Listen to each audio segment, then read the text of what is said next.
I've already done my best to separate the power of the primordial sea from the whale. Considering the size of the beast, I cannot reach the power source. Unless we can find a way to attack it from within. We shall share a part of the ancient dragon's power. We shall look for an opening together.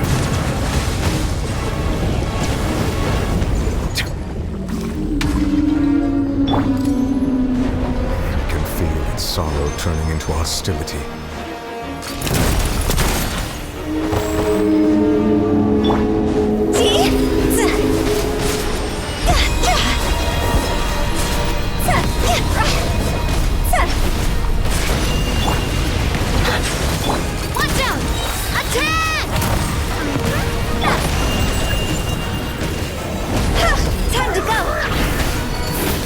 Devouring Narwhal cannot resist its instinct to devour. Continue to trigger its hostility. Chance will present itself.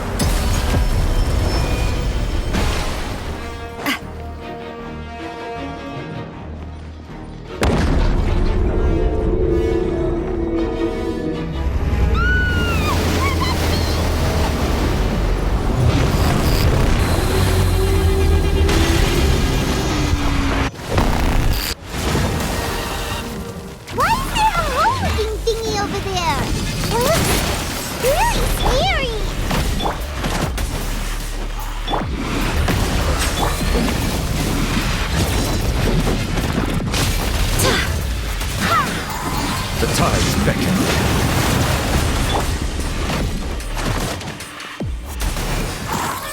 I have granted you my protection. Do not fear. Seize the moment and use my power to suppress its root from within.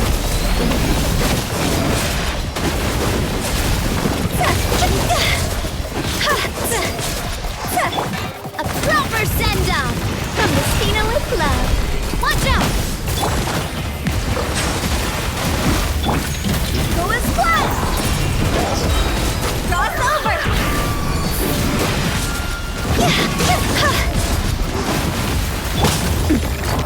Hey there!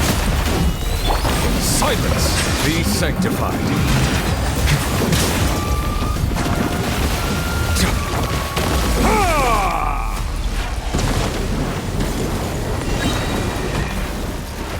Bow your head.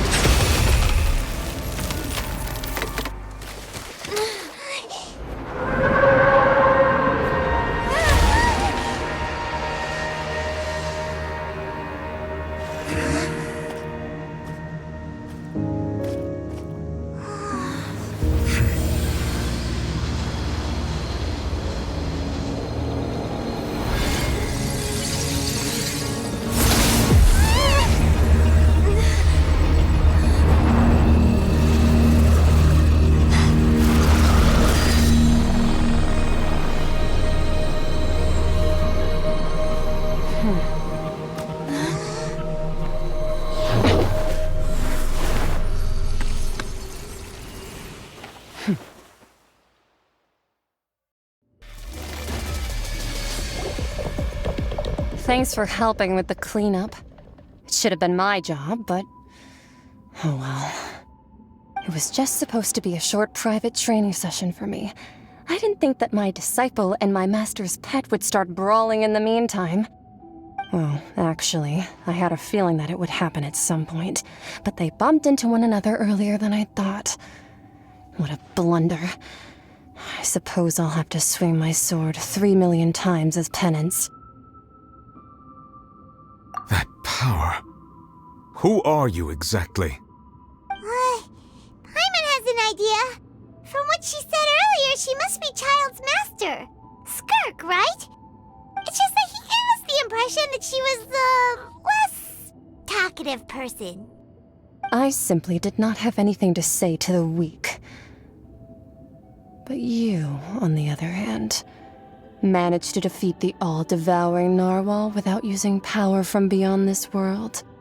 So you may speak to me as equals. I have to agree. It's a strange use of a planet's primordial waters just to raise an all-devouring Narwhal. That kind of power is wasted on it. It's not cooperative. It eats too much. And I have more important things to do with my time than pet sitting. The only thing that creature has going for it is its looks. All in all, it fails as a pet. Miss Skirk? I think you might have missed the point. The point being? Well, being that this pet almost destroyed an entire nation. So what sort of person is your master? Well, child's master's master. Wait, is that right? Oh, right. So you don't know him. Sorry, I assumed you did. His name is Sir Taloji. Huh? I am unfamiliar with that name. Huh. So Master isn't sufficiently famous. How should I describe him then? Have you heard of the name The Fowl? The Fowl? Still nothing? Well, how about the Visionary? Vetterfulnir then? Or Gold Rhindaughter? Ooh, that one we've heard. Rhindaughter's part of the Hexen Circle. She's Albedo's mom, right? Oh, so you do know that name. To be honest, I also heard all of those names and titles from my master. I don't actually know them either. But I suppose you understand now, yes? My master is likely a similar sort to Rhindaughter. They are both pursuing some form of perfection. Wait, didn't you also mention a visionary person? Paimon didn't quite catch their name. Actually, never mind that. I believe it expedient to inform you that the all-devouring Narwhal used up nearly all its strength fighting you. Such roiling hydro energies will prove difficult for the planet's deep seas to digest. As such, the fontaine back on the surface has most likely been thrown into chaos. In other words, the prophecy that you've been fretting over should now be in full swing. What? Not to worry. Focalor has already managed to deceive the heavenly principles. In the end, the people will all be dissolved into the waters, and only Farina will remain, weeping on her throne.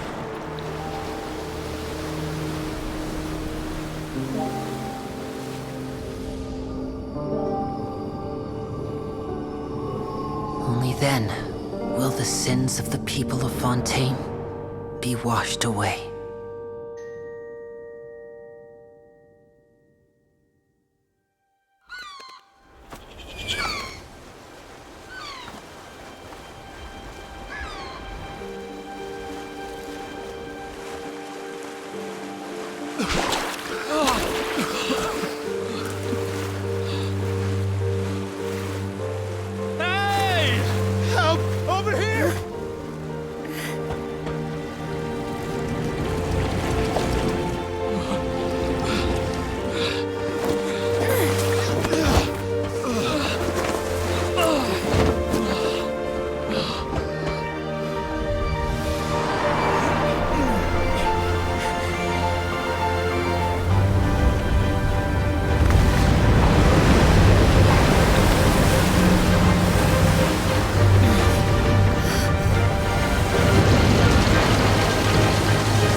All hands, initiate emergency rescue!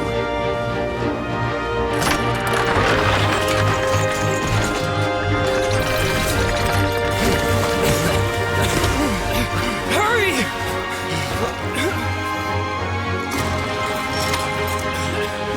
Hey, lend a hand!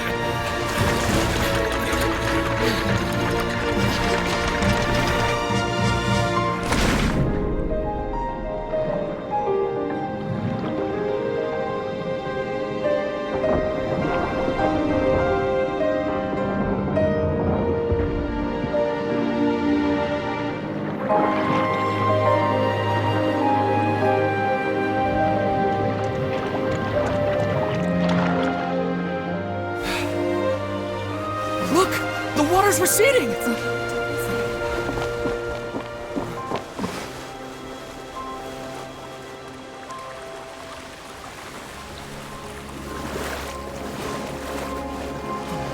It's It's a miracle! Waters receding.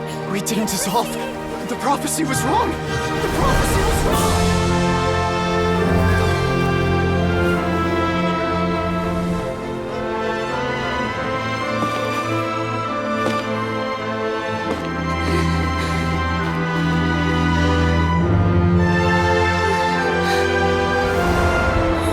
Are you alright?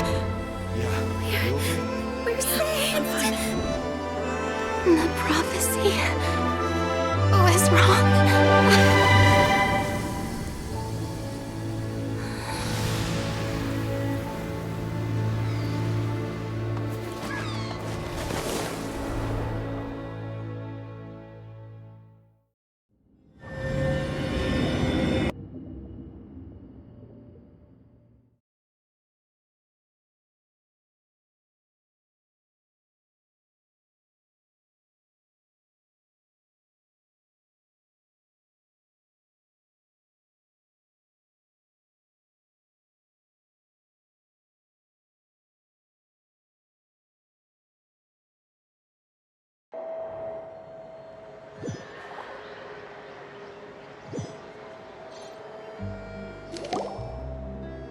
The soil renewed. The Spina di Rosula attacks post-disaster rebuilding. I recently visited Poisson to meet with Miss Navia, spokesperson of the Spina di Rosula, and we spoke about Poisson's present and future. Old soil can still give birth to new bloom, Miss Navia stated. Hope is like seeing a small cookie when you're starving late at night. You just need a little of it. Skyship Winglet, lunar brain of the Fontaine Research Institute. The various disputes that have arisen on account of Mr. Edwin have suddenly become a shield over the Institute, with Jurier turning out to be a once overlooked hidden gem. People always call the first researcher mad, but few know what to call the second. And should that latter person achieve a miracle, they would find it all the harder to find a word with which to classify him and his team.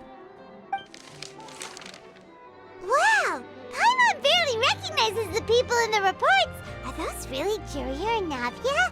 They sound like real big shots.